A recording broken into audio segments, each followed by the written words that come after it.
Hi, it's Ashleigh from Sweet Dreams Bake Shop, and welcome back to my channel where I make a lot of cake and cookie decorating tutorials as well as give a lot of baking business tips. So today we are back for another day of Vlogmas, another cupcake decorating video. This one, I know I said the gnome one was one of my favorites, but I think this one is just so cute, and I hope you guys enjoy this. From a cake decorating standpoint, I also love that this uses minimal fondant colors, so there is minimal dyeing. Really, all you need is black and white, and if you want to add on things or be fancy, then you can go ahead and add on different colors. But to make the polar bear itself, black and white is all you're going to need. I'm only going to make the half body of the polar bear because I want him to kind of be peeking out of the cupcake. You'll also notice that I placed a lollipop stick in there. That is for extra stability, and I do say that you can skip this on some of them. I have said in the past few tutorials that you can skip that part if you don't feel you need that stability, but I do think in this one, you can't really skip it because the top portion is bigger than the bottom portion, so we need to have some extra stability there. The head is also not a perfect round shape. It's kind of oval, but has a little bit more of a boxy-like structure.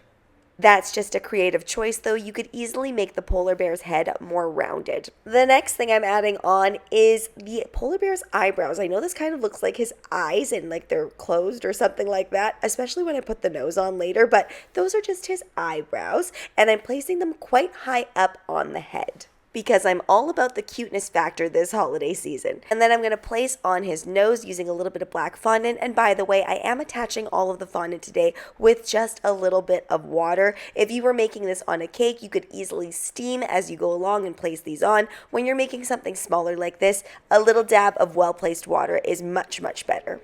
Then going in and adding those eyes, and of course take one piece of solid fondant and then break it into 2 equal parts so you get 2 equal eyes.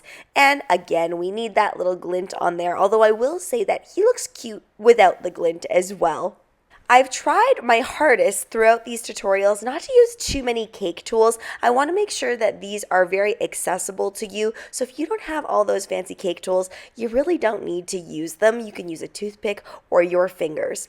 For this little blushy cheek portion, you could also use petal dust if you don't want to use pink fondant. I am the type that doesn't want to just make a whole new fondant color for a small little detail like that, so petal dust will do just fine. Making the hands of the polar bear, I'm just going to take my X-Acto knife and indent. I'm making my paw just a 3 paw, but totally up to you. I like to keep things really simple when it comes to hands. I find whenever I try to make realistic looking hands, it never looks quite right. And these hands are quite a bit larger because remember, we are making this so it looks like it's popping out. So the polar bear's body is actually quite a lot bigger. I'm adding on some white chocolate chips to the edge of this cupcake just to give it a little bit more oomph. Adding some Italian meringue buttercream on the outside. I like to use Italian meringue buttercream for this particular fondant because it is quite a large character in comparison to the cupcake. So this type of buttercream is just going to add the solidification and stability that we need.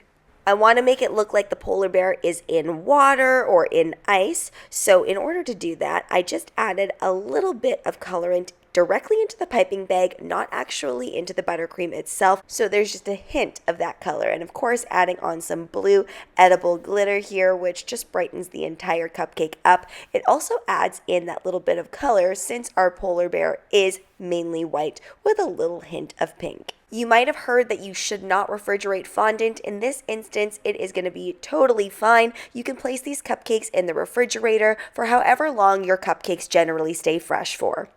Thanks so much for watching, guys. Don't forget to like, share, and subscribe so you can be part of the Sweetie fam. Right now, I'm uploading every single day for Vlogmas, so be sure to come back tomorrow to see what other cupcake design I have to share with you. And be sure to check out the Bake Down podcast as well, where we are also uploading every single day for Vlogmas. Bye!